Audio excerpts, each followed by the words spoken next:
Guys, magandang tanghali po yan lahat. Ito guys, maggulay tayo ng malunggay.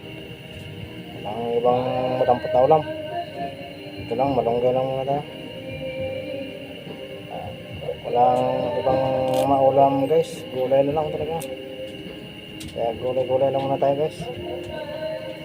Vitamins to, gulay, malunggay.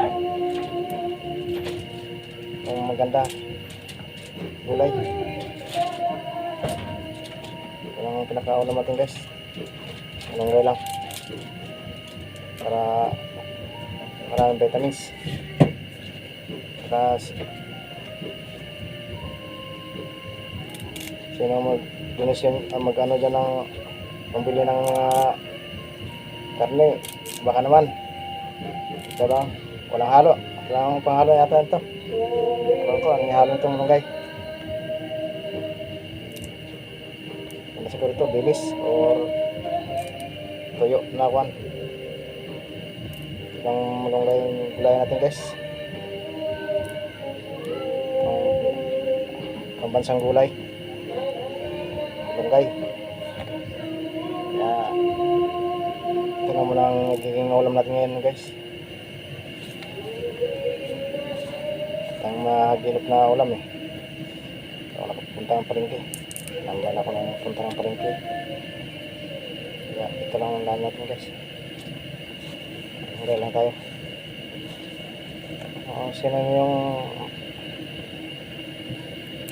marami budget dyan, baka naman bigyan nyo ko panghalong ano to, ang piling ihalo dito guys. Taong taga probinsya alam nito kung ano ihalo nila. May halo na kuan sa malunggay para sumarap ang lasa ng malunggay. Comment lang kayo guys kung anong maganda ihalo nito guys. So ulitin natin ang gulay kung tayo mag halo ng kuan,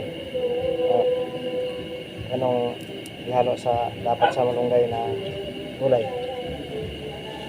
isda ba, pinyarito ba, or ano. Comment lang kayo guys kung anong pwedeng ihalo nito.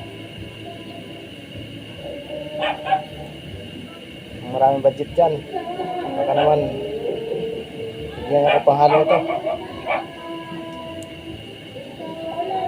Anong ihalo natin dapat dito sa malunggay, ng gulay.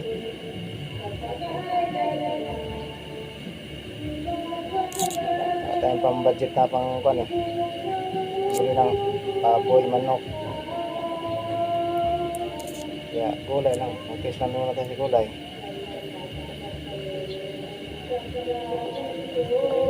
Ito lang muna guys ang magiging ulam natin sa pananghabian. Hindi maubos pa hapunan. Thank you very much sa mga ano ito, mga sa tao sa inyong lahat dyan.